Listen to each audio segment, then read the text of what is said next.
This is Chie Satonaka, and you're listening to the Giant Sword Podcast. You better eat more meat.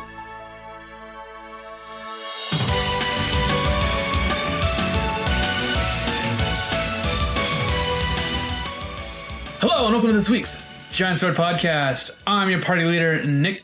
Joining me as always is Taylor. What's up, Internet? And Brandon. What up, JRPG faithful? How you guys doing? Oh, I'm doing all right. I don't know about everyone else, but I've been going through my backlog. How about you guys? Same thing pretty much when it comes to gaming. Yeah, I'm almost done. Just gotta finish up Ys 8 and I will officially be done with my backlog. Other people will tell you I got more games to go, but I'm like, I'm good. That's unheard of. You can never be done with your backlog. That's impossible. It never ends. Just catching up on some games from last year that I dropped to do other things, but yeah, finishing up some games. Got a platinum trophy recently. Nice. Oh, excuse me. Actually, a couple of them. Oh, excuse me. Look at this guy flexing on us in his platinum. Mm-hmm. I only got one platinum, all right? How you feel, all right? I got one platinum and it was just to play the game and that was it.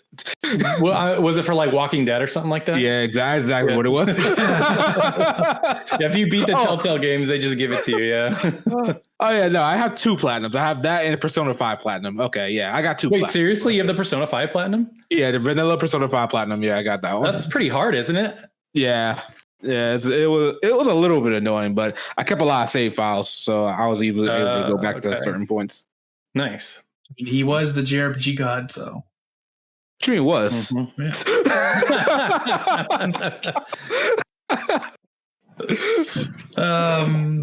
Yeah, so I've been on vacation for a couple days, and I've just been riding my one wheel a lot.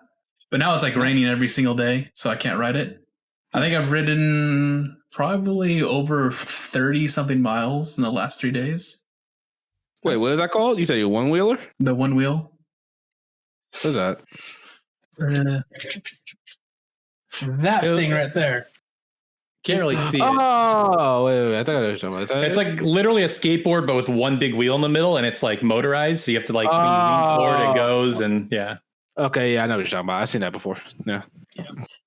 It's been good, relaxing, fun times, and I've been playing other stuff. I've been actually playing a JRPG. Don't worry, guys. I've been playing. We'll talk about that later, though. But so let's just. There's not much news. So let's just talk about some little topics we discussed before the podcast.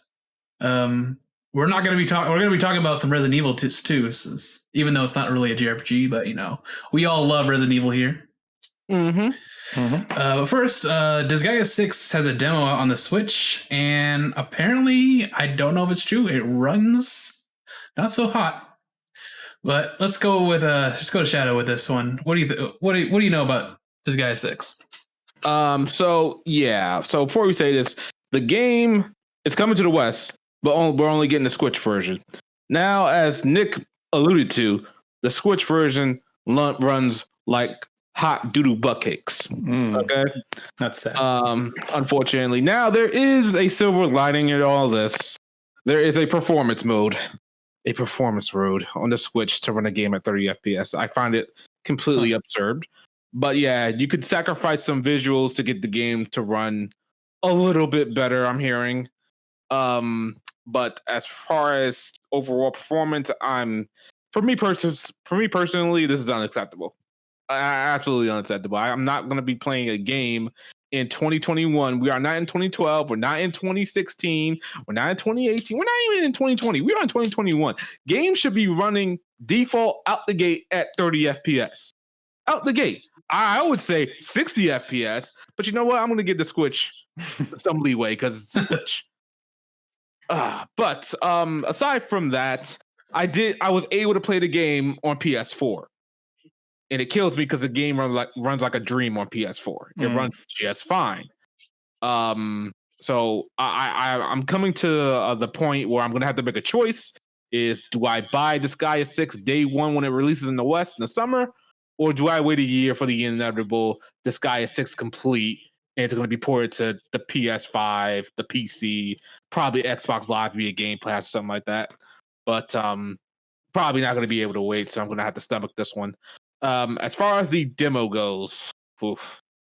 Oh man, I honestly thought I'd be able to stomach this move to 3D. I thought I would be able to do it, but I can't. I don't think I can. It doesn't hit the same. It does not hit the same, and I understand why they did it. Probably it was a mixture of a couple of things to appeal to Westerners. Maybe because Westerners we love anime looking games, but we're not in love with anime looking games. Like the overall audience, the casuals, are not in love with anime. So getting it to look a little bit 3D was probably one of the biggest factors to that. Also, it's just easier to make 3D models instead of making 2D sprites. Yeah, I guess. But man, I'll tell you something is lost. It's still Disgaea though through and through. You still got your Disgaea systems in there, of course. Like your character world, your item world, dog assembly, all that good stuff is in there. But yeah, the Buddha 3D is bad. I think this game is really trying to help people into understanding Disgaea when it comes to its post game, because you already start out with insane stats.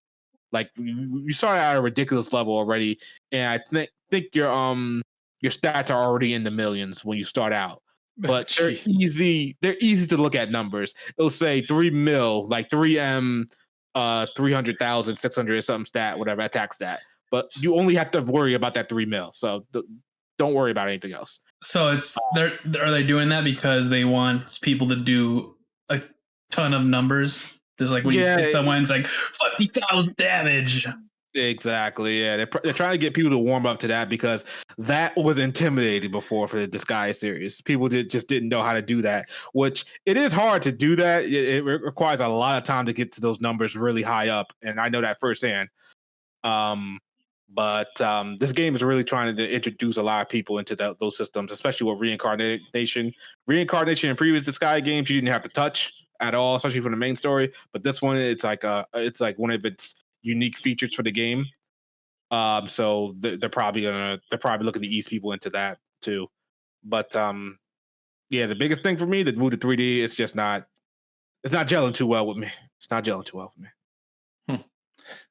You're appealing to the filthy casuals like me, who have not enjoyed the sprite look for a while. Man. I think I'm just looking at trailers. Trailers in the actual game might be totally different, but I think that it looks really good in the trailers. But again, I haven't played it, so that remains to be seen if I'll like it,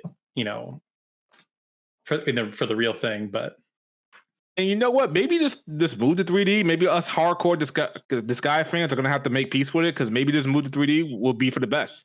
Maybe a lot of people will like it. Maybe it will sell like hotcakes because of it. I don't know. I don't want to see Disgaea die, because it's been a while since Disgaea 5 was released. And when was that? Disgaea 5 released I believe in 2015. Wow, is that long ago? Huh? It's been that long. Wow. Yeah, it's been a while, but Nippon Ichi, they've always had financial troubles and stuff like that. They had trouble with Disgaea RPG mobile game, had a terrible launch that messed up everything. So that could be it, but I'm saying that game looks better than the Disgaea 6. That mobile RPG looks better than Disgaea 6. But that could be the Disgaea hardcore weeb in me saying that. I'll have to make a decision come summer. It's gonna be a difficult one. Yeah, I would say just wait until the PC version. Yeah, and you'll probably get all the DLC, all the characters that they got planned for it and everything. I don't know what DLC they got planned, but they usually bring back the previous Disgaea protagonists and such, and maybe one original character and one character from the Nippon Ichi universe, really. So I don't know what's gonna happen with that, but I don't think I have this. I don't have it in me to wait a whole last year. So we'll see what happens. Yeah, I think they already have. I've seen a trailer. I thought I saw Laharo in it. So I think Laharo is in it. I think you have to put Laharo in it because he's a default one, and you have to make sure he's I guess lore wise, he's just as strong as the newest protagonist. That's probably why he's in it by default. Gotcha. All right. I mean, I'll probably buy it and not play it like all the other Disgaea games that I own. Same. And it's not on purpose. I just, for some reason, I buy him and then I don't play him, even though I like him. Oh, okay. It makes no sense, but hey, it's what I do. All right. So Taylor, there's been some apparently some FF7 rumors going around, and these are totally rumors. This is like no source, no anything, just people talking out of their butts. Yep. So let's talk about them. We don't care about the sales. No sales. Who cares about the sales? Oh, I love sales. I know you love sales, but let's just talk about the stuff that's actually interesting. The next gen version's coming in May. What would that even entail, Taylor? So it's funny that you say that, because I actually had a video on my channel a couple months ago, and supposedly the next gen version will include some sort of add-on DLC. And the rumor is that DLC is going to be a Tifa side story, like how she got her costume and how she got caught up in the whole Don Corneo thing. But again, that's just, all this is rumor. So who even knows? Supposedly there's like a separate, like sort of battle royale mode or something. And then obviously there's going to be a bump to 4K 60 frames a second, I imagine. And then, yeah, coming. The one of the weird rumors is that it's also coming to Stadia, which is funny. So PC, PS5, Xbox Series X, Stadia, and did I say PC? Yeah. So, but looks interesting. I've been like really holding off because I really want to replay it, but I've been like holding off in the hopes that maybe there's DLC or there's a next gen version. I'm like, if it's right around the corner, I can wait a couple months. So. Do you even have any next gen system though? I don't, but I don't have a reason to yet. Not that I can find one, even if I wanted to buy one. But yeah, I've been trying for a while. I just don't get it. Well, yeah, those bots are nabbing them up on whenever they go up online. They're gone in like a second. Yeah, I talked to my local GameStop, and they're like, "Oh yeah, we won't get any until like May." I'm like, "What?" Wow. So yeah, we get them online, but we're not going to get any in stock for until like May. It's like, jeez, things going on. I don't get it. Part 2 is going to be on Unreal 5. Makes sense. I don't know. I mean, if they're able to port their old engine to Unreal 5, then yeah. I mean, it should be. I mean, the old engine was Unreal 4, so hopefully it shouldn't be that hard. Yeah, hopefully. Or we're not going to see it for, until 2025. Exactly. Oh, man, don't say that. Don't say that. I'm hoping they show, they show a trailer soon. That would be awesome. Just out of nowhere, just like a trailer. That would be cool. I would expect maybe a teaser trailer, like a small teaser trailer with the announcement of the ports to PC and PS5 and Xbox and such. Yeah. What would this teaser entail? Cloud walking towards the Chocobo farm, and that's it. Yeah, something like that. Yeah, you know what? Exactly, something like that. Exactly. Or him working towards Juno, that military town or something like that. But yeah, him walking towards the Chocobo farm, that would probably hype up a lot of people. 25. No. And I don't know. This seems like a far-fetched kind of thing, but Netflix greenlights everything. But apparently, there's going to be a FF7 Netflix project. What's that going to be?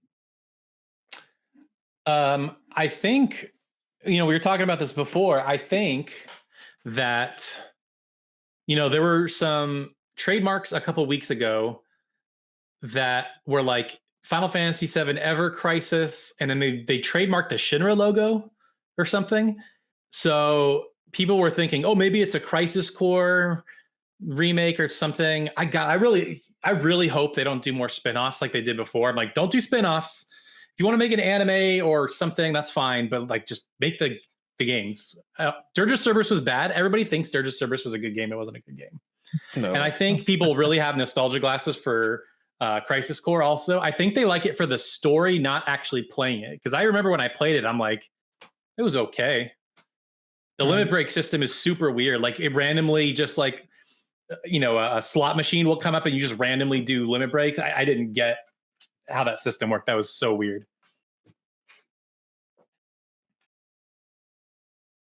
No. Oh. Yeah, it's still here.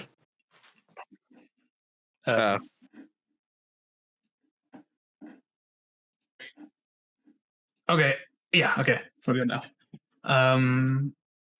Crisis Core. Yeah. Crisis Core was made for like being a portable system, though. It was designed in that way, so that's why I didn't like it as much. I thought Crisis Core was pretty good. Taylor, you might be right about like people playing it for the story more than the gameplay. I thought the gameplay was just fine. I didn't think it was bad or anything like that. I didn't think it was exactly stand out either, but it was just fine. But yeah, I remember Crisis Core probably more for its story than its gameplay. Yeah, it was like a okay little hack and slash game. I don't remember the environment. It was very linear from what I remember. I thought it was just you pick missions and you go on those missions. Yeah, I mean, it was very obviously it's a handheld game, so it was designed with that in mind. But like, we got to see moments that we hadn't seen before, and we got to see areas in a higher fidelity. It's laughable to look at the PSP versus the full remake now. But at the time, I was like, oh my God, look at Midgar. It looks so cool. And you can like walk around and stuff. But I guarantee you, if they did like an HD remaster, people would be like, oh yeah, this is not as good. Like if they were really honest, I think they would find that it's not as good as they remember. Yeah, I don't remember. I can't even remember it, to be honest. that was PSP, right? Yeah, that was PSP. Yeah. It really probably isn't even as good as we remember. Just think about Birth Like Sleep, Kingdom Hearts. Yeah, Birth Like Sleep looks pretty good though. Yeah, that's what it's gonna look like. Yeah. Okay, that's not that bad. So that Netflix project, you know what it's probably gonna be? It's probably gonna be a series about Avalanche and their adventures. About Jesse being thirsty. Jesse being thirsty, but Cloud's not there. There's gonna be no Cloud. Ah man, are we sure about that? Should probably see a picture of him and be like, "Oh snap, who is that?" That's probably gonna be like the final episode of the series. It's gonna be like, we're hiring this guy, and she's gonna be like, I want him. Or she'll run into Zach. Oh, maybe that's what it is, Taylor. Maybe it's. Possibly. Oh, yeah, sure. Yeah. That's it could be the moments leading up to the flashback or whatever.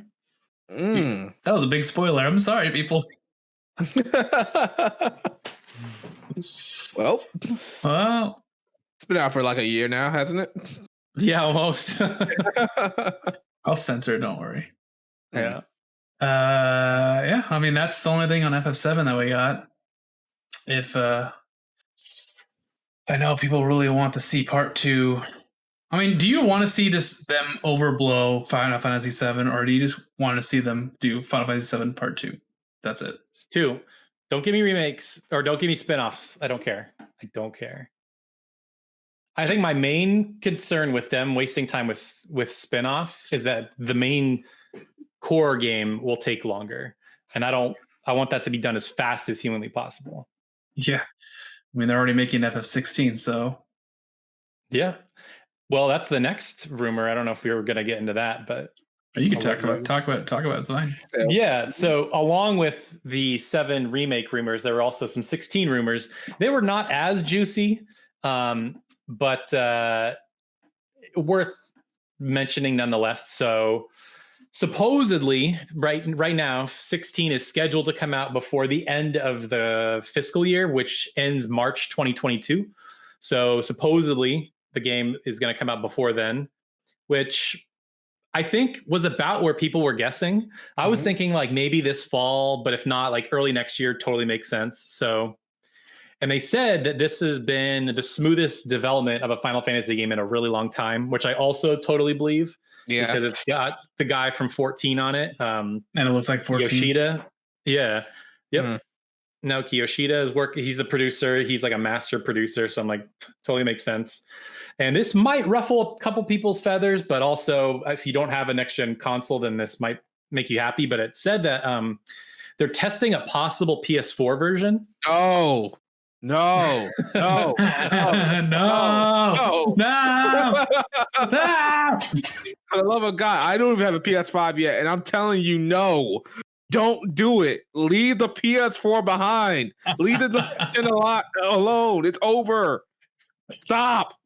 I get it that there's a huge install base. I understand that. That's it. You got to look at it from a business point of view. I mean, can you really abandon 100 million players? That's true. I mean, because here's the thing, like we're like the hardcore of the hardcore when it comes to gaming, but there's this like super casual audience that like I've been putting out some videos lately and people are like, yeah, I still don't own a Switch. And it's like, who the hell doesn't own a Switch yet? That's commenting on these videos, and it's like, we're all pretty hardcore. None of us have a PS5. So, if they did say like, hey, Final Fantasy 15 or 16 is coming out November, I'd be like, shit, I hope they have some PS5s for us to pick up, because if not, who knows when I'm playing that. I just want if there's a PC version and I don't have a PS5, I'll just get the PC version. No, the PC version ain't coming out until like a year later, bro. Square Enix ain't like that. Yeah. They wait. Their games have like a 3-year shelf life. First on consoles, then on PC, and then the Ultimate Edition or whatever it's called, Royal Edition, and then the iPhone edition. There you go. I still can't believe they did that. That's so weird. What it looks like. Wow. It's like a freaking. I can't believe they did that. Yeah. But yeah, you're right. It's about the install base. It's a business decision, I guess. But man, what they need to do, right, is they need to make it for the PS5 and then port it to the PS4, not make it for the PS4 and port it to the PS5. Which I think is what they're doing. Well, wait, I think that's exactly what happened with Cyberpunk. At a point, they focus completely on like PC, and then they try to port it to PS4 and Xbox, and well, we saw the result. Yeah. And again, they're just testing it. I'm hoping they don't go the way of what CD Projekt did. Like, if it just is not going to run, like, forget it. Like, exactly. Yeah. Don't try to don't spend so time trying to optimize it. Just leave it to the PS5 and just let it go from there. But just don't make it. Don't add Final Fantasy 13 3 dog. Just don't do it. That's right. No low poly dogs. Yeah. That just ruins everything. Even the lower poly Final Fantasy 7 Remake NPCs kind of ruin it for some people. But if it's really coming out in 2022, that gives it this year to give people a chance to get PS5s out in people's hands. So I'd probably be like, if stock went back to normal and scalpers aren't being assholes, PS5 could possibly sell 10 million probably by the end of the year, maybe, if stock is there. I don't know. But, yeah, that's the tricky thing is like, is that enough to recoup the costs to what they, for what it took to make 16? Yeah. But on the other side, keep in mind, it's a timed, or we don't know if it's timed, but it's a PS5 exclusive for now. So I wonder if Sony paid enough to where, even if the install base isn't necessarily where they want it to be, that they still at least made their money back with however much money Sony gave them. That's true. Yeah, that's true. That's a tough one. I just don't want it on PS4. Me neither. I mean, I'm with you. I don't even have a PS5, but I'm ready to move on for sure. Exactly, just so everything can run better, Yes. They're canceling the PS5 version and the PS4 version and going straight to the Switch. Hell yeah.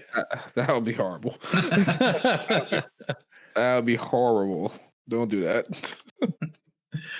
All right. So the Resident Evil 8 Village had a demo that released. and they showed off what this game is going to be like.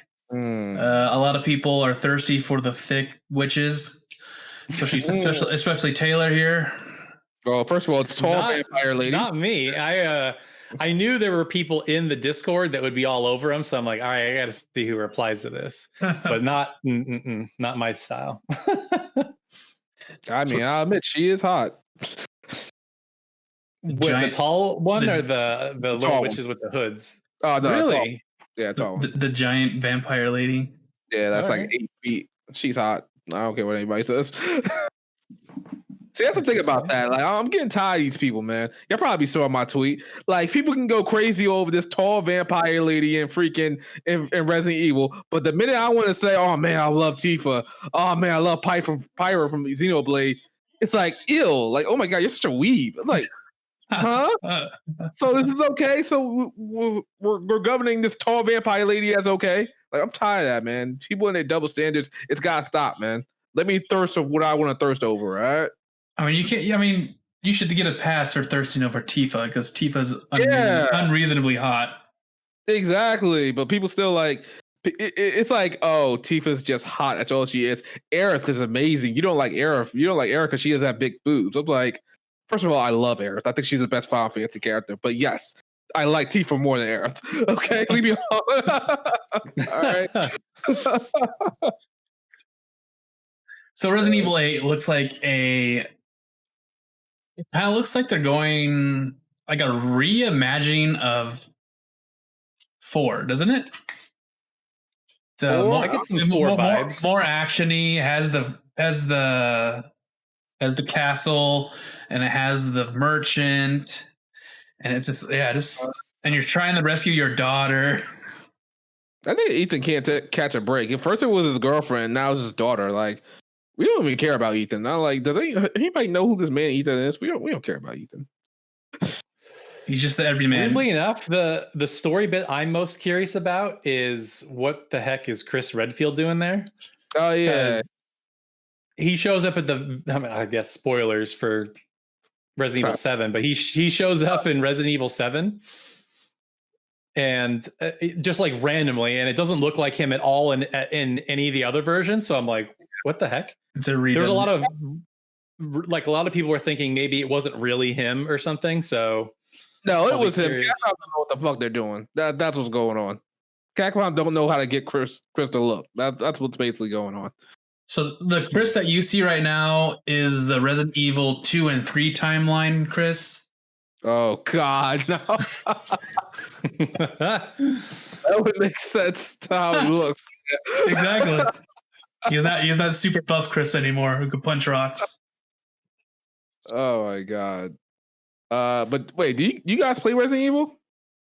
Oh yeah, I've played all of them. Yep. So wait, would you say, what do you play Resident Evil for? Do you play it for the story, or do you play it because it's horror? A little bit of both. Both? Okay. Mainly, it's like the spooky atmosphere. That's kind of why I like it. I like the horror. That's why everyone liked the Leon part in Resident Evil 6 and then hated the rest. But I do know a lot of people who like the Resident Evil 4 and 5 style. Okay. Like, I know some people who are like, oh, Resident Evil 5 was so much fun. Yeah, because I was listening to a remake's the best. We can all agree on that, right? Absolutely. No, yeah. Well, yeah. Because I'm thinking about Resident Evil 1 remake. That one's really good. But yeah, 2 that remake. Is good. 2 remakes. 2 remake. That's like, it's so perfect. It's fucking perfect, isn't it? It's a goddamn. What the hell happened with 3 remake? I don't freaking know. Taylor, I'm still tempted to play it. Just you were playing that at Connor's on New Year's, right? We beat it. Okay, I'm trying to remember when we played that recently. Yep. Yeah, it's like a 3-hour game. Nah, it's not that short, but it's pretty short. If you know what you're doing, it's probably like 4 or 5 hours, something like that. Yeah. Around your first playthrough will probably take you about maybe 8 hours. Yeah, that sounds about right. But you're supposed to play it 4 times. About, yeah. Yeah, you got to play A, B game for both, and then you got to play as Tofu, you got to play as Hunk. Ah, man. I ain't got something to play as Tofu. I ain't that. Tofu, you got it. So you guys looking forward to 8? I never played 7. Yes. Don't kill me. I haven't played 7 either, but 8 has got me intrigued enough. Not because of the tall vampire lady. I'm lying, of course it is. But I am trying. I'm trying to play Resident Evil 7 because it was on Game Pass. So I played it for like maybe an hour or two. I was like, oh, this isn't bad. Because the reason I didn't play Resident Evil 7 is because it's a first person view. And I'm like, I don't like Resident Evil in first person. I like it in third person. I said, you know what? I probably could play Resident Evil 8 now. So let me try it. And it's not that bad so far. Okay, Taylor, excuse me. You've played Resident Evil 7, you beat it. Is it as action oriented as 8 seems like it is? No, no, I don't think so. I'm trying to remember a lot of the like sequences and it's definitely trying to go for more of like a slow plotting vibe, you know? The very end of the game of 7 gets really actiony. Like it just gives you all these guns and stuff, and you're just like blowing everybody away. But like most of the game is like Resident Evil, like you'd hope. It's like dark and creepy and slow, and you don't have a lot of weapons and stuff. But yeah, because in Resident Evil 8, I'm gonna say is very actiony. You could shoot, you could block, you could break boxes to get items in. The inventory is like Resident Evil 4. It's just Resident Evil 4, man. Yeah, that's true. I saw the inventory. I'm like, oh, they're just straight up taking it from 4. Okay. Yeah. And you could craft. And it's just funny because they show the inventory. They're like, oh, that's Resident Evil 4. And then they show boxes and like barrels and stuff. It's like, oh, don't hit them. Don't hit them. And he just hits them. There's stuff in there. I'm like, oh, okay. I see where you're going with this. You know, like, here's the thing. At some point, it's like, if it's not broken, why mess with it, you know?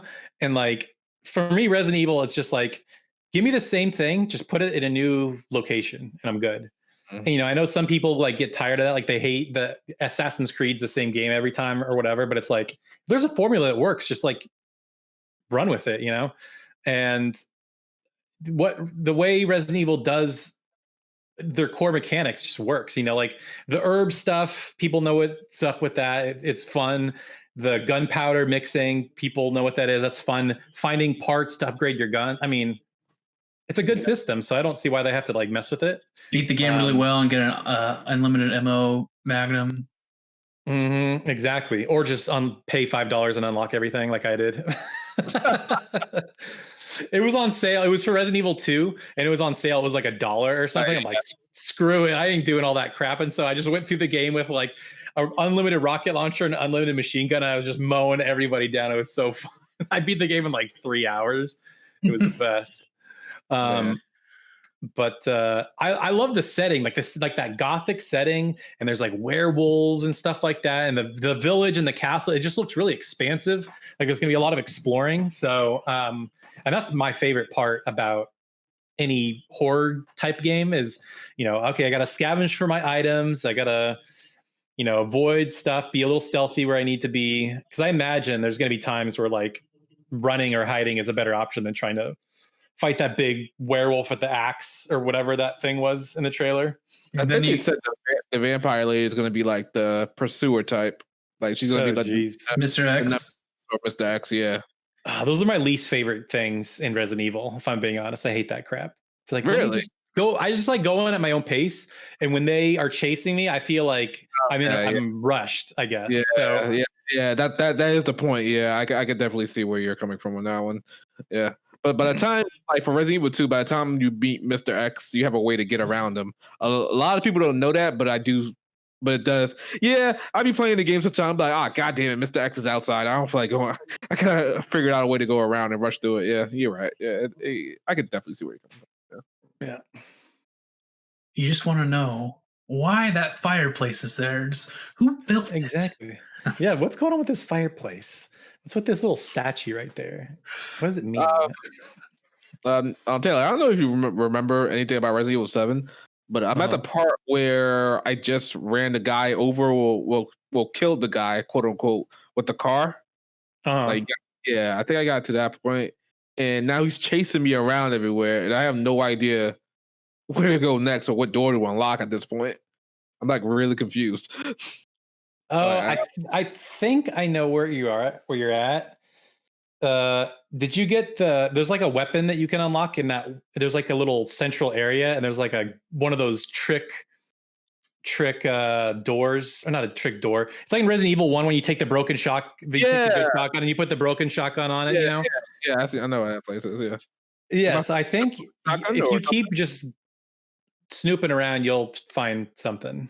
Okay. All right. Yeah, I gotta figure this out. But it's that's the main part, right? That I gotta do. I gotta do something with that. Yeah, okay. I mean you'll get a weapon if you do that. But if I remember correctly, there's a second floor. There's something on the second floor where he kind of follows you, and you go in a room and you find a key or something. But okay, I think I know exactly where you are. Yeah. Yeah, I'm gonna search around and see what's up. I need to prepare myself for Resident Evil 8. Wait, is that coming to PS4 or PC or? I think it's current gen and PC. I think. And PC. Okay. Maybe. It's definitely current gen because I was listening to another podcast and they were pissed that it was not next gen only. So for sure current gen, but I don't know about well, current gen is PS5 and Xbox Series X. Last gen then. There you go. Yeah. Yeah, it's coming out PC, PS4, PS5, Xbox One, and Xbox Series X. Oh, okay, all right. PC is down. Get the PC. I need to get my RIP Switch. Oh yeah, well, duh. Like it could run on Switch. It probably could. You just gotta. It's just gotta look like shit. Yeah, I like how one of the like a PS1 game. I searched on my search engine and it says the first thing that pops up is gamers are obsessed with the tall vampire lady. Yeah, they are. Just because she's a big lady, that's all she is. I just hate that the fact that this is acceptable, but the minute I want to say Tifa is hot, it's like, oh no, you're terrible. All you care about is a body. I know, right? Double standards. Exactly. What do you think the vampire lady is? Just her boobs. She's tall. Her body. That's it. That's all we care about. I wonder if she's gonna become like disgusting when she you finally fight her in her final form. Yeah, I think she's gonna probably mutate into something disgusting. Probably. A monster dog truck thing. What's the problem? Me and Connor, that's what we used to call all the old bosses in Resident Evil. It's like, oh, the final boss, he turns into a monster dog truck thing. That's just what we used to call him. Back in the day when we were young and had only a decade of life in us. That's right.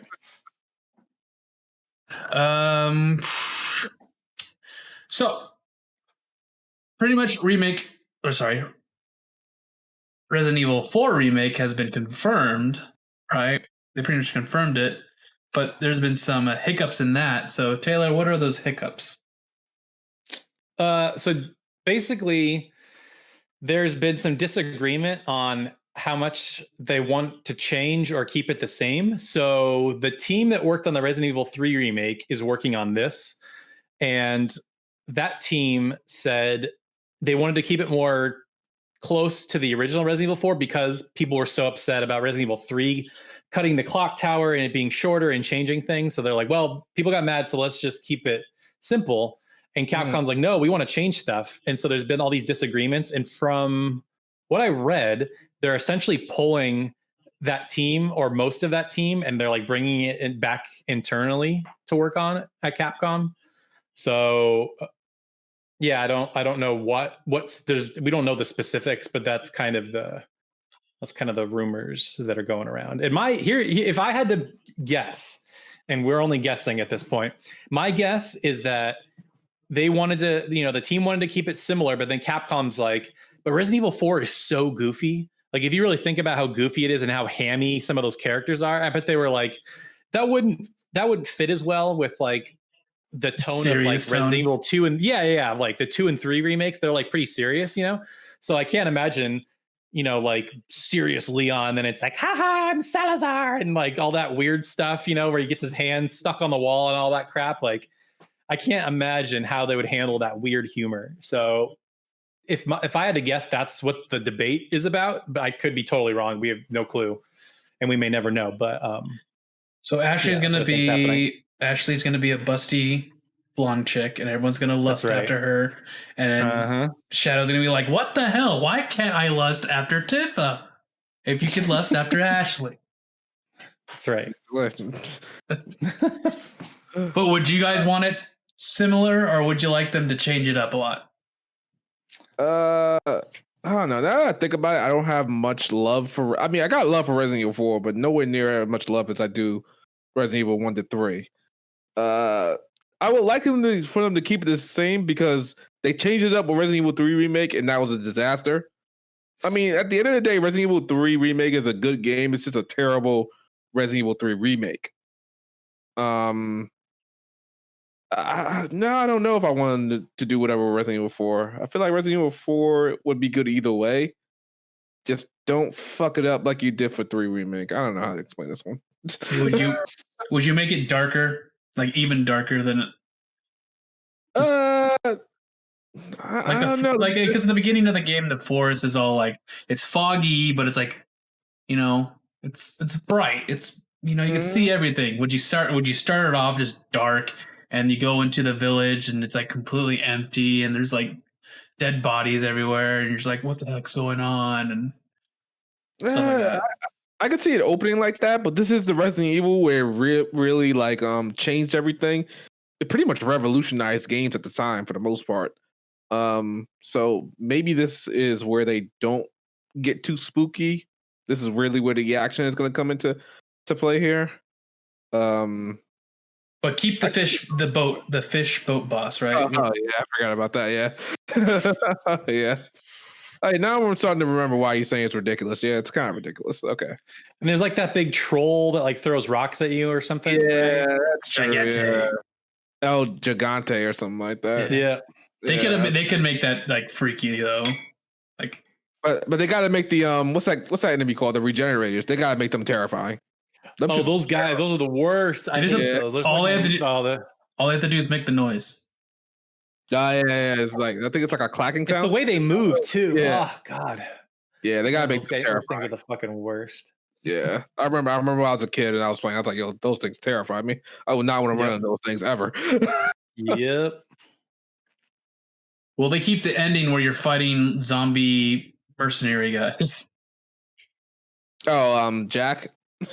No, not just Jack. Just like the enemies, they're not the possessed villages anymore. They're just like possessed mercenaries, and they have guns. Oh, right. I think that's. Oh yeah, that's the end. Yeah, that's the end. Yeah, that's the end. Oh yeah, it's 3 parts of Resident Evil, like the village part, the freaking castle, and then like the end. Like the military base. Yeah. I haven't played that the game jet ski at the end. Yeah, the jet ski. Oh yeah, how Ashley said, "Oh, let's do a little overtime." Yo, Ashley was thirsty. My God. Oh yeah, she was. And this time we're gonna be like, all right, let's go. Yeah, I'm pretty sure she ain't gonna say nothing like that. I'm pretty sure. Yeah, it's not allowed. It's not allowed anymore. Yeah, it's not allowed anymore. She's underage. I think she was underage too. Well, they're gonna make her not underage anymore. Yeah, that's probably true. She's gonna be like 20. She could be annoying though. Oh no, but she's definitely gonna be. She's gonna be more than just a dancer in distress. She's gonna be a strong female character, and she's gonna be able to help us out and stuff like that. She's not gonna be like that. She's gonna have some one-liners as well. You're gonna see. You don't have to catch me, Leon. I can jump down on my own. Yep, basically some shit like that. Yeah. Oh yeah, she's gonna be woke. Yeah, there we go. That's the best word I can work for. Yeah, she's gonna be woke.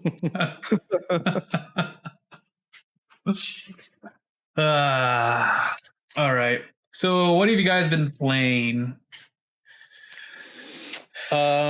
This weekend I wrapped up the platinum for Ghost of Tsushima. I had stopped that game for whatever reason. I don't know what it was. I don't know if I think it was because there were games that were coming out at the end of the year that I was playing for review or something. But yeah, I got pretty far and then I just stopped. But awesome game, super, super fun. Super excited for the sequel that they're inevitably working on. Yeah, it's just super fun open world game. Yeah, I don't know what else to say. It's really good. And then I started playing a very tiny bit of Sakuna of Rice and Ruin last night, and it's very dialogue heavy at the beginning. It's like, oh my god, get to the point. I don't care. I just want to get to the combat. I just want to get to the farming stuff. But once it gets there, it's really good. It's fun. Good combat, good comboing. Is there farming? A little bit. It's not like Harvest Moon like people think. Like you plant a bunch of rice and then you have to like monitor this little like rice field, and you have to like pull weeds if weeds show up, and you have to make sure there's enough water and stuff like that. So it's not like you plant, you water, you come back in 3 days and you have potatoes or whatever, it's like a whole year basically.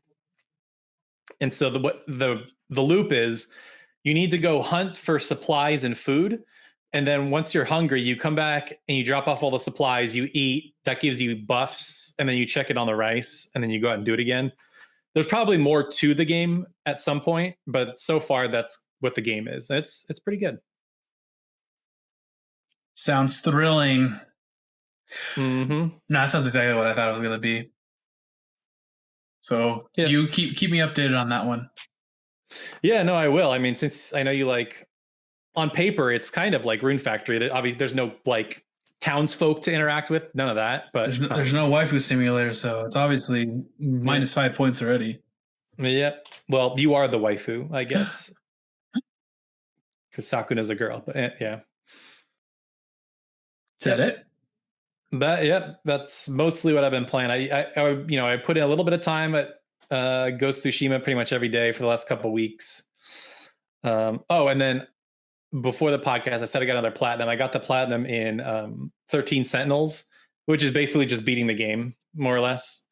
You have to like 5-star levels or S rank or whatever, but that's pretty much it. Like if you beat the game and if you S rank all the battles, then you pretty much have the platinum. So it wasn't that hard. You know who mentioned that game to me? Brian. Really? Yeah, he was like, have you heard of 13 Sentinels? Is it a good game? I'm like, it's very story driven. And I'm like, whoa, where did you hear about this game? It's very interesting. Did you tell him? Yeah, that doesn't seem like it. Unless I didn't tell him unless he watched I had a video I put out like a month ago. Maybe he watched the video, but that would be the only thing I can think of. That's not even his type of game. You know him. He usually plays those Terraria or Civ or those 5X or 4X games or whatever. So Disgaea. Yep. He was very into Disgaea until he met his wife. Oh man, that'll happen. Yep. Yeah. He was super into. I just remember I was just in the garage and he was doing Item World and was watching him, and then he got a girlfriend and all gaming stopped. That'll do it. Please, having Disgaea with a girlfriend, that ain't gonna work. Yep. She's got to be there with you in Item World. How about you, Shadow? What have you been playing? I've been trying to finish up Yeast 8 because it's part of the games with my backlog, and after I'm done with that game, I'm pretty much done with my backlog, or the backlog as I recognize it to be. But it's kind of going slow because I hate the Donna sections. I feel like they break up the story and they're kind of annoying. And overall, I think this is the weakest Yeast game I've played. The modern Yeast games, because I haven't played them all. I've only played 3 Yeast games. I played Yeast 7, Memories of Celceta, and 8. And of those 3, this is the weakest one so far. Really? That's interesting. Yeah. So what's not working for you about it, or why is it the third or the bottom of the ones you have played? It's just like the story. I don't care too much for the story. And again, Donna, I feel like she just comes in way too late. I don't know. I don't know why she comes in way so late, because she's on the cover. She's on the title screen. I feel like she should have been in the party from the jump. Well, not from the jump, but a little ways in. And like I said, the Donna sections, they kind of break up gameplay to me. It's like I don't feel like going through this like dungeon maze at the bottom of the freaking castle for whatever reason. I don't feel like doing that. I just want to do the main story. Yeah. And I think some of the characters aren't that strong as the other Ys games that I played. I know Hamo, he's like the worst excuse for a character I've ever seen in my life. Like he's literally to me just a cool character design that they wanted to have in the game. He just happens to have a story. And his story sucks. His whole reason for being on the island is the dumbest thing I've ever heard in my life. I've never heard it. It's stupid. This man, he found a freaking message in a bottle that told him to go to this island. And he says, you know what? I'm a transporter. This is payment enough. I got this. Let's go. I'm going to transfer some pickles and a map. I'm like, how did you know? That don't make any sense because you were on the LaBardia. You were on the ship that crashed. How did you know that the ship was going to crash into the island? Don't pay attention to it. Just ignore it. It's fine. Story. That don't make no sense to me. Yeah, I'm with you. That I like that gameplay of Ys 8, but the story, it just drags sometimes. I hear you. Yeah, it's just like at this point, I kind of want to just finish the game, but I am taking my time. I'm doing the raids. I'm doing the quests. Like right now, I'm on chapter 5. You're about to fight this big underwater monster or something like that, and I've done all the quests. And I'm actually trying to find all the castaways as well. Kind of, and I'm trying to do all these quests for the ape guy where you face that big monkey ape master thing. Oh yeah, and you fight him. I'm trying to do all those. Can't do the next one until I probably get to the next chapter, which I think is the last chapter. Taylor's trying to remember all these bosses because he skips about half of them. Yeah, I mean, I've done the speed run like 100 times, so I'm like, oh yeah, the monkey where that like appears and kills Donna in one hit. Yeah, I remember him. But yeah, that's really all I've been playing. Like I mentioned earlier, I'm kind of, sort of, maybe playing Resident Evil 7. Maybe, not sure. So it's good for now. But did you already beat Ryza? Yeah, the first Ryza I already beat. The second Ryza I'll be playing tonight. Do you think you need to beat the first Ryza to play the second one? That's a good question. That's actually a good question. I wouldn't think so. No, I don't think you need to. No, I wouldn't think you need to. This is like the first Ryza just has maybe the characters, maybe to know the characters a little bit more. That's about it. And yeah, I don't think you really need to play the first Ryza to play the second Ryza. Yeah, I think if you're interested in Ryza now, you could probably start with Ryza 2. And if you like it enough, you could probably go back to 1. I have a save file in Ryza 1. Just haven't played it. Finished it. I have been going through my backlog, and I finished Shadow Hearts 1. I don't remember if I did on the last episode, but I beat it, and I've started Shadow Hearts 2, which is such a drastic improvement. So much better. It's one of my favorite JRPGs. It is really. It's crazy how drastic it is.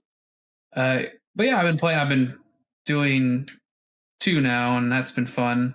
Shadow Hearts 1 is kind of hard to get into because it's super basic, and it's super launch title PS2 feel. If you know what that feel is. It's like the games they look nice at the time, but they're not exactly PS2 standard, and they feel off. There's always something off about them. Like they're not complete. And yeah, Shadow Hearts 1 feels like that. Very simple, but charming little game. Shadow Hearts 2 is the same thing. It's charming. It both has early 90s translation errors. Like things aren't translated right sometimes. It's really funny. And in the cutscenes of Shadow Hearts 2, the voices don't match the words sometimes. Dicks. Like not like that's bad. It's like the voices say more than what the words say in the bottom. So that adds more context. It's weird. No. Huh. But the game's really fun. Where am I? Still has the. I keep wanting to call it the Wheel of Fate, but I know that's not what it's called. The Judgment Ring. Yes. Thank you. Yeah, What's the wheel? What is the Wheel of Fate? What is that? What am I thinking? The Wheel of Fate is turning. Blaze Blue. Oh, it's like Blaze Blue. Okay. It's Blaze Blue. Yeah. No, it's not that. It's the wheel of fate is turning. Yeah, there you go. There you go. I don't know how you know that about that one. About that. I remember we had played a lot of Blaze Blue for some reason years ago, and I remember I was super into it when the first one that came out. But I couldn't. What's that one coming up? Strive. Yeah. Are you getting that? Heck yeah! I'm getting that day freaking one. Yeah, it comes out in April. They're still announcing one more character. I want to know what it is. Who is it? I'm hoping for Biken. Did Biken already get confirmed? Nope. What? Really? Yeah, she's always DLC. I think she's been that's DLC. lame. But she might be it. We just don't know. What about Dizzy? Dizzy was DLC last time, right? Yeah, Dizzy's not part of it. I mean, Dizzy hasn't been announced. I'm sorry. Okay. Shadow and his busty girls, man. Listen, man, they just happen to be busty. I don't know what you're talking about, fam.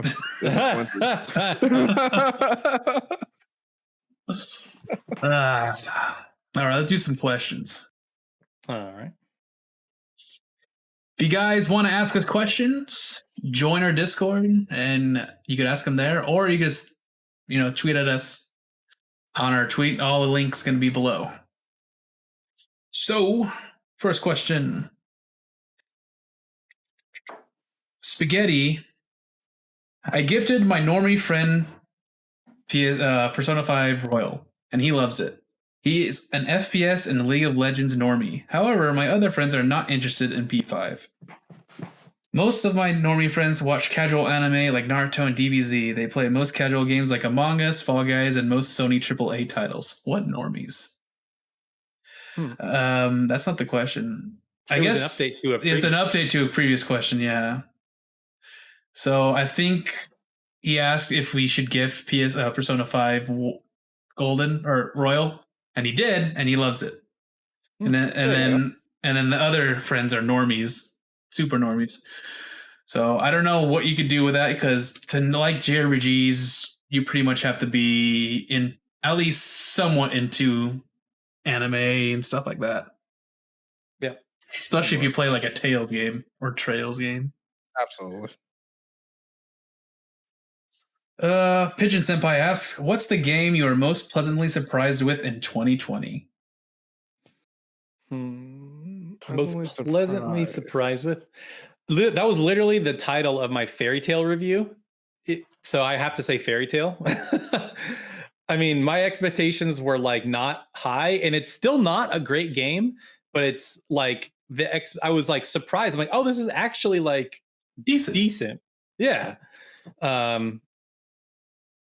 Yeah, probably Fairy Tail. Yeah. I definitely did not expect to platinum it, which I did. So that was pretty wild. Final Fantasy 7 Remake. Really? You were pleasantly surprised with 7 Remake? Yeah. Did you think it was going to be a disaster? No, I think it was just going to be but it turned out to be great. So it's like, yes, good. Especially the music and all that. That's just like the emotion, the emotion that it pulls out of you is just so super surprising. And that's coming from a guy who's only played Final Fantasy 7 completion once. I think after playing the demo, I was like, oh, we in for something good. Because that demo was so incredibly polished, and like the opening of the game is amazing. So I'm like, man, if they can continue the quality that they have in this demo for the rest of the game, like it's going to be incredible. And they did. So because I remember the chatter at the time was like, oh, maybe they just polished this demo and the rest of it's not going to be as good. But no. Yeah, it's kind of surprising that they were able to make that one demo, the feel of that one demo, last the entire game. Yeah. The effort, though. Oh, yeah. I remember just when the demo for Final Fantasy 7 Remake came out, and you had this one journalist who was like, I have no idea how to beat the Scorpion boss. Like, this doesn't make any sense. I'm like, bro, Cloud and Barret are literally walking you through it. They literally are shouting what you should do next. What the fuck is wrong with you? Shoot the barrier. Oh, what am I supposed to shoot? I wonder what I'm supposed to shoot. I'm like, yo, he's They're yelling it to you. This is why journalists, you guys are terrible. What about you, Shadow? What pleasantly surprised you? I'm gonna say Landgressor 1 and 2. Ooh. They were remakes from games I think that came out in the 90s. Really nice art style for the remake. Nice music too, as well. Remake music. The gameplay, nice strategy RPG. Did some questionable things with the magic system. Because magic was useless from the early going and pretty much the mid game, and then it came through clutch like it was really useful in the end game. But other than that, I like the customization, like the different classes you can change your characters into. It was a really good game. I would like to go back and play it again actually, to do more paths, because it's like 20 paths for each game, or like 20 endings for each one. And I did like maybe 8 for each game. What kind of style of RPG is it? Tactical game. Tactical, yeah. Yeah. I gotta check that out. Yeah, it's a pretty fun game. Can't have enough tactics, you know. Yeah. Israel asks, are there any TV shows you follow or have an interest invested in that you watch, non-anime, ideally? Let's see. I'm currently trying to watch WandaVision. That one is a little bit. The first 2 episodes are boring as shit. I heard that's not a good show. The first 2 episodes are pretty boring, I'll admit. The 3rd episode is starting to pick up, so I'm gonna give it a chance. I recently finished Cobra Kai. That one is just magnificent. I love Cobra Kai. I don't know if you guys seen the original Karate Kid. That's what I was gonna say. I've been watching Cobra Kai, and that's been very fun to watch. Yes, it's really Shadow. good. Not only have we seen the original Karate Kid, my grandpa is Mr. Miyagi. You think I'm lying? You keep talking, I'm gonna find a picture of him, and you're gonna be like, "Oh, you're not kidding." Oh, wow. He is actually Mr. Miyagi. Yep. Nick has met him. Yeah, of course I have. Yeah, Cobra Kai is great. This is from Christmas. This is him making pizza on Christmas. Hold on, I'm gonna switch this so I can see what I'm doing here. I don't know if you can see this at all. But... No, you're right. Oh, wow. Yeah, see? Yeah, he is Mr. Miyagi. Wow. Wow. Okay. And people would ask him for his autograph all the time. It was so funny. Yeah, Cobra Kai is really good. It's just a show that makes sense. It knows when to harken back to its roots. All the actors are all invested into their roles and stuff like that. Johnny's a really likable character. Like even the romance drama that's going on with the teenagers, it's good. I kind of fast forward through those stuff when I'm rewatching it, because I am rewatching it. That's how good it is. The 3rd season really, really deep dives with the Karate Kid lore. Like it goes into Karate Kid 1, 2, and 3. Yep. It's kind of crazy. That's right, because they go to Japan, right? And he meets the old girl from the second one. Yeah. The only thing I don't like about it is what's his name? John Kreese. And not to say he's bad or anything like that, or no, the actor is great. He's amazing. He's really, really good. It's just that he's insane. Yeah, he is actually insane. He's insane. I'm like, yo. It's not just Kreese who's insane. Tori's insane. Yeah, Tori's a little crazy too. Like she got a little crazy in her. But I like her more than Sam. I'm not talking about the act, and I'm not talking about the character in Cobra Kai. I'm talking about Taylor's cousin. She's insane. Oh yeah, right. Okay. I'm just messing. No, the only thing there was one of these in season 2 and one in season 3. Sometimes they have fights that just go on like way too long. Like in season 3, when they're in Daniel's house and like everybody's there and they're like breaking stuff and throwing people through glass. That's what I'm saying. This is so ridiculous. Exactly. It's always the final fights of the season. They're just going.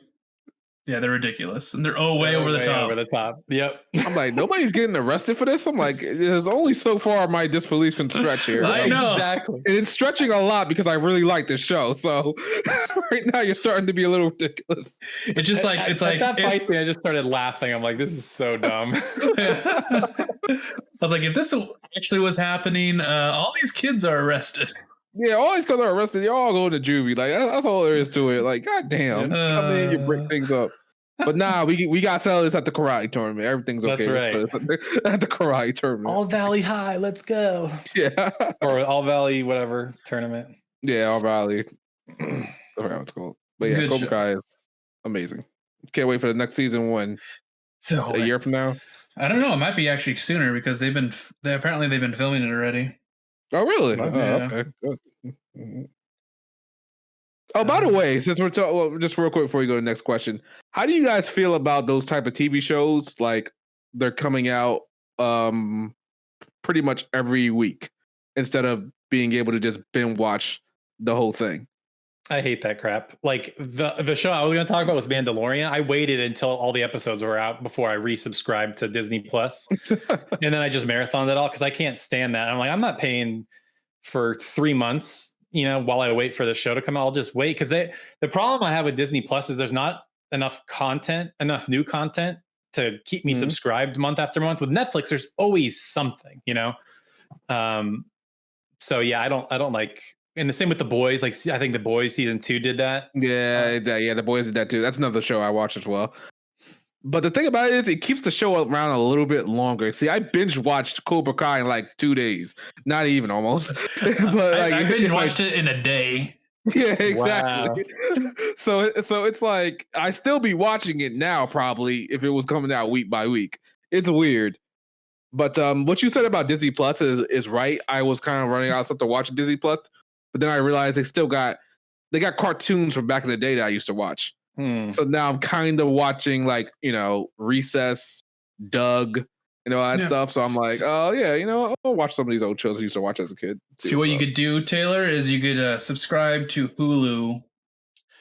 There's like a bundle which comes with Hulu, HBO, and Disney Plus. My friend has that. Yeah, my friend has that. And you can buy. It's like it's way cheaper than buying all of them separately. So you get way more for. Interesting. Yeah. The way we have it right now is I pay for Netflix and then my roommate Matt pays for HBO and then we just trade accounts. And okay, that's smart. That seems to be working right now. So, yeah. What do you guys do about the queue? The queue? Yeah, like the Netflix queue. Like, do you guys add stuff to your queue? And the other version? Oh, I never deal with that. I just watch, and usually something like it'll say like, "Oh, continue watching," or okay, but, all right. Yeah. Yeah, I did that, and then I noticed I just never looked at it once I added stuff to it. So okay, fair enough. All right, cool. I feel whenever I binge something, I feel like a piece of shit afterwards. You're just like, I just sat here all day and watched this. Exactly, and I'm like. I just wasted. Like I didn't feel like I wasted it, but it's like I did nothing today, and I feel horrible for it. See, I would feel that way if I didn't like the show. If I didn't like the show, and I sat there all day and I watched it, and I came out of it like thinking it was bad, then I would probably feel that way. But binge watching Cobra Kai, The Boys, or Mandalorian, which I think I did in like a weekend as well with the Mandalorian, it felt good. Like I liked it. It was. It's just fun to binge watch those sometimes. I don't know. Yeah. I don't know. Sometimes lately, whenever I binge watch something, I always feel like a piece of shit afterwards. But there are times where I have to say, all right, let me stop for a second, because if I start another episode, I'm probably gonna start another episode after that. So let me just try to get something done. Yeah. Josiah Otaku asks, I feel confident to say I had the most enjoyment with the Nintendo Switch than any other Nintendo console. However, I would probably say I had the most enjoyment with my PS2 than other Sony consoles. What are your favorite Sony and Nintendo consoles? Do you have any other consoles that you enjoy a lot? I don't think I don't have any favorites when it comes to Nintendo. I'll be honest about that. I think maybe the one that comes closest is maybe the DS. Maybe that's a big maybe for me. But when it comes to PlayStation, definitely PS2. For me, Nintendo, most favorite Nintendo, most memorable for some reason is the Game Boy Advance. I had like 5 games for it, but for some reason, whenever I think about those years, I get super nostalgia, and I never felt like anything else with any other console than that. No idea why, but it might have been just the time when I got it, when it came out, and when I got it. Just that time of my life was just probably one of the most memorable times of my life. So for Sony, it's hard for me, 'cause, PlayStation 1, hell yeah. PlayStation 1 is so memorable it's the reason why I'm even friends with Taylor pretty much and Connor is because we all like the same games, all from the PlayStation 1. But you're going to be surprised for this, but PS3 is also very memorable for me. Ew. It's because it was my first console that I bought on my own, and I met a lot of friends from online. And this is not just from RPGs though. I played a bunch of games on. Played Warhawk, Resistance, and all that stuff. I was super into the console wars at that time. I hated that, but I really enjoyed that era. PlayStation 4 is not really memorable. It's just like, oh, it's a good console. But PS1 and PS3, but PS1 way outweighs PS3. Interesting. Yeah, I mean, I want to say my heart wants to say PS1, but like I look at all the amazing games we had on PS4 and it's still not over. So it's a toss up. And the other thing about the PS4 is a lot of those really great PS1 games we got remakes of, and they're like better than the originals, So it's hard. It's kind of hard for me to. I don't want to say PS4, but I think I have to. So you got to add this though. Were you a miserable adult when you were a PS4? When you were playing PS1? Was I a miserable adult when I was playing PS1? Exactly. Yeah, I was like, what? What do you mean? No. Exactly. No? So you're a kid with no worries. So obviously the PS1 is better. Okay. But I'm not a miserable adult. Only sometimes. And then for Nintendo, I gotta be honest. After 64, I skipped so many Nintendo consoles. I didn't have a GameCube, really. I didn't have a Wii. I didn't have Game Boy Advance, DS. I skipped so much Nintendo. But the one, I feel like the 3DS will always have like a special place in my heart because that was the system that got me to come back to Nintendo. And it was Fire Emblem Awakening was the game that did it for me. And so when I just think there was like so many good JRPGs on the 3DS, like the 2 Fire Emblem, actually there are 3 Fire Emblem games, Bravely, Etrian Odyssey, Fantasy Life was really good. There was a bunch of Mario 3D World, Link Between Worlds was really good. I don't know. It was just the console that got me back into Nintendo. And there was something about, because I also was taking the train a lot at the time to go to work. So I was playing a lot of 3DS games at the time. The good old San Francisco job. That's right. Yeah. And then Pokemon too. Like I hadn't played a Pokemon. I played Red and Blue and that was it. And then the next one I played was X and Y. Like that's how long it had been since I played a Pokemon game. So I'll probably say 3DS. I dig that system. And I think this is a really weird part of it too. I think it like has my favorite cases of any console because you just look at it on the shelf. It looks so clean. Every spine is colored and has a nice decoration on it.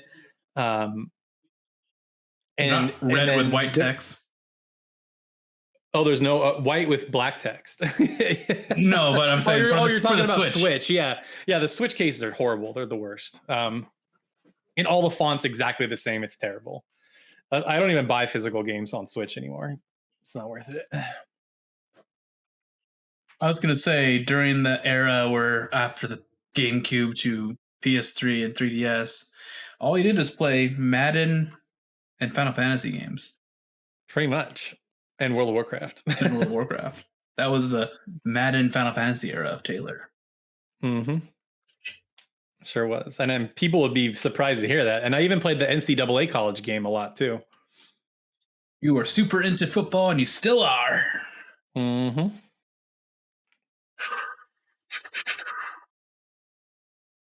Do you have any other consoles that you enjoy a lot? I guess, my PC. The PC. There we go. PC, baby. PC. I also have some nostalgia for the PSP only because I brought that to Korea with me, and that was like the system that got me back into JRPGs. I would play all like the PS1 classics on it. So I played like Suikoden, Lunar, Grandia. So that to me, that was like the system that got me back into JRPGs. It is also the system that got him into that guy with the glasses. That's also true. Yeah, right in the blistered thumbs. Yeah. All right. Hookah Leconque asks, over the years, I found myself extremely inspired by stories from JRPGs, and they have often made me want to write my own fantasy novel inspired by them. Have any of you ever been so inspired by a JRPG story that it made you want to write your own? I don't know if a JRPG has made me want to write a story, but I have game ideas all the time. I'll never do them, but I have game ideas. There are moments in JRPGs that inspire me, but I never go through with them. But there's some like really hard hitting ones, like the ending to Crisis Core, really awesome. I'd love to see another ending like that with a game. Even though you don't know, like this thing about it not knowing it's going to happen, because you know it's going to happen in Crisis Core. If you're a Final Fantasy VII fan. Yes. Yep. Well, not necessarily. To get that scene, you had to like really go out of your way. I mean, in a way, you know what's going to happen, but not specifically, I guess. Yeah. You don't know how it's going to happen, but you knew it. Right. Happened. Yeah. Exactly. Any inspiration? Shadow. Oh, here's some inspiration for you. Waifus in JRPGs probably inspire all of you guys. Oh man. I think I've had inspiration before. Like back in the day, I had RPG Maker, the RPG Maker games. I had RPG Maker 1, PS1, and I think I had RPG Maker 3 for PS2, I think. And I didn't make games for them, but like I made like openings, like one town, one dungeon. That was probably about it. And that was it. I don't think I did anything else. So you did what we did. Always messed with it, never finished a game. Yeah, basically, yeah. Dude, we got super into RPG Maker 2. It's like a hike. You're hiking in the hills, and then there was a flash flood, and you had to run before the flash flood gets you. And that's all we got to. Yep. This is the biggest thing about that game back in the day was like, who am I making this game for? Who's going to be able to play it? Yeah, you need to get something called like the Dex drive to get your get your memory card onto your computer, and I wasn't doing all that. So I was like, I'm done. Yep. It was cool to do for a while there.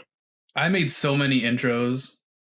I mean, one of the things I used to do at Connor's house was just make little RPG intros.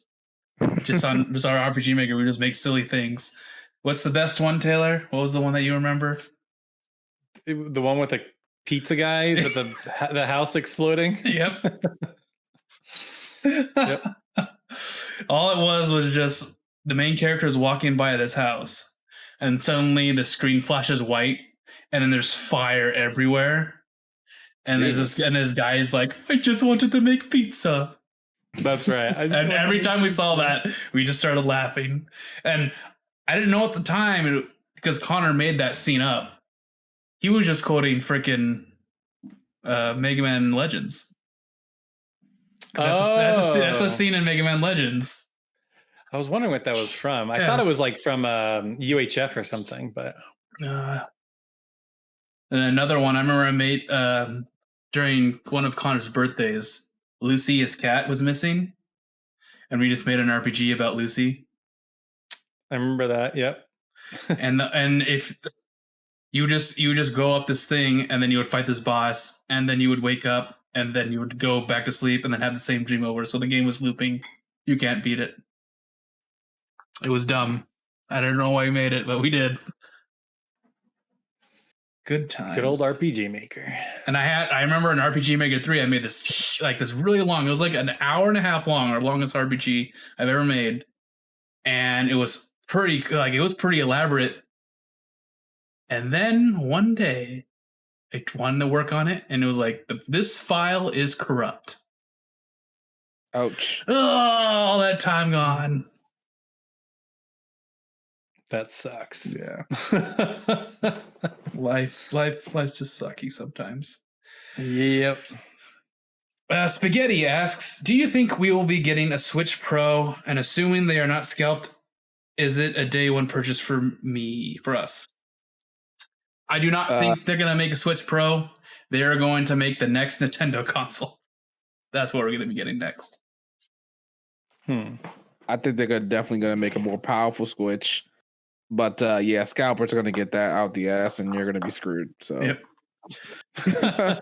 Do you think the next Nintendo console is just going to be an updated Switch? This seems to be working for him, you know? Yeah, I don't know what the next Nintendo console is going to be, but they'd be damn fools to move away from the Switch. Not at this point. It's too big. It's making them way too much money right now. Would they just call it the Super Switch? That's what they should do. Yeah. Super Nintendo Switch? Just Super Nintendo Switch. Yeah, that'd be awesome. They should do that. That'd be good instead of the new Nintendo Switch. I'm like, oh my god. Yeah, that's the most likely thing to happen. Go back to the days Super Nintendo Switch. Yeah, they should. Okay, so you don't need. Okay, interesting. And it would be the new SNES, the Super Nintendo Entertainment Switch. Yeah, they should really do that. They'll get the older crowd, and they'll probably get the younger crowd too. Why not? It's not a bad idea. Yeah, hire us, Nintendo. We have great ideas. Kartacha asks, imagine being a JRPG character. What class would you be? I would probably be like a swordsman, maybe, or like a physical fighter or something like that. Use my hands, my bare knuckles. I'd be a monk. Monk. A monk from Final Fantasy Tactics.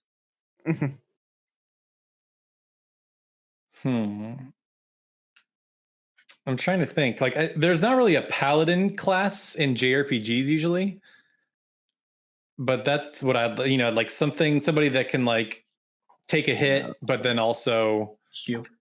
Yeah, heal people. So some sort of hybrid healer, maybe a chemist or something. Chemists are cool. Or you could just be a paladin from Final Fantasy Tactics Advance. There you go. Boom. The freak? Josiah Taku asks again, I just started playing Tales of Zestiria again. Good game. Inside one of the early treasure chests is a single ice pop. It's been this way since the beginning of time for JRPGs to find a single healing item or a single piece of equipment inside chest. Do you like this old-fashioned method of obtaining things from chests? Would you prefer fewer treasure chests with more stuff in them? Or what is the weirdest thing you found in a treasure chest?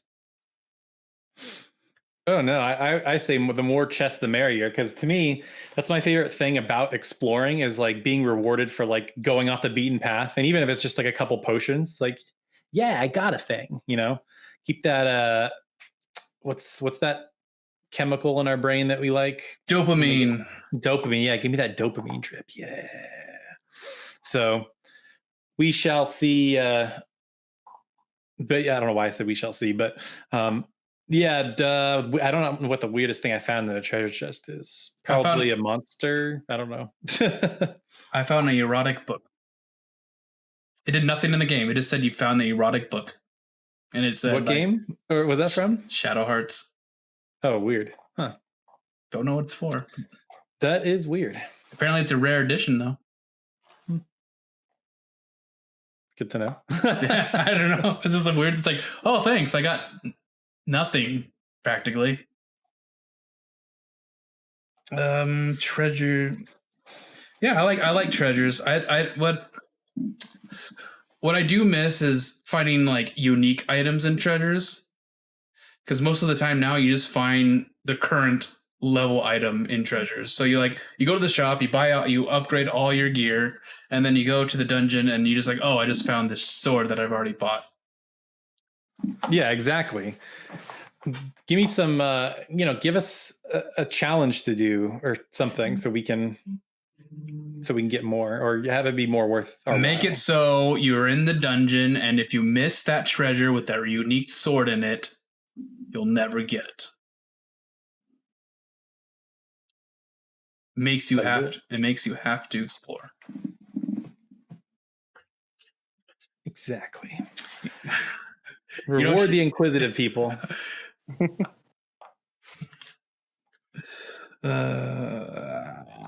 Last one.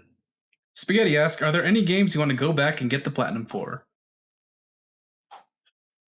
I want to say maybe Persona 5 Royal. I heard that one's extremely easy, but I'm just lazy and I don't feel like doing it. You've already played it, right? You've already beat it? Yeah, I beat it. Yeah. We're just waiting on that Taylor to beat it. I know it's going to be a while. Yeah, no rush. I'm trying to think about like ones that are close. This is weird. This is totally not a JRPG. The one that I'd love to go back to and get is Titanfall 2. And the only reason I want to get it is because there's this one trophy that's like super hard to get. And for some reason, I got it. It's this time trial and you have to get under a certain time. And I was just there for hours and hours until I finally got it. And then I just never went for the rest of the trophies. So you should have recorded it and then overreacted when you couldn't get it. You know, that series, that sounds like a series we should do, you know? Maybe call it Trophy Orin. Exactly. Just a heads up, guys. We did 2 episodes of us doing exactly that, of trying to complete a really hard trophy, and it's just over the top cussing. Yep, pretty much. Yeah, it was Sonic and Wipeout, I think. Sonic and Wipeout HD. Good times. Trophy horn. Fascinating. I would like to platinum the Tales of games, but the trophies in those games are kind of ridiculous. Yeah, don't do that. Don't waste your life on that. Yeah, they're like time wasters. Like, fight 2,000 battles and capture, I don't know, it's over the top stuff. It's like, ain't nobody got time for that. Exactly. Yeah. Then again, I don't really do platinum trophies. Should platinum Ryza though, Shadow? I was actually pretty close to getting all the achievements on PC. I think I had to do actually I think it is really easy. I just gotta do some post game bosses, and I didn't do that. I didn't feel like doing it. Well, I wanted to stream, but I never could find the time to stream it. Well, you can't stream Ryza with the mods that you got. Yes, I can. They're not that bad. I was trying to imply something. You didn't have to. Ah, okay, my bad.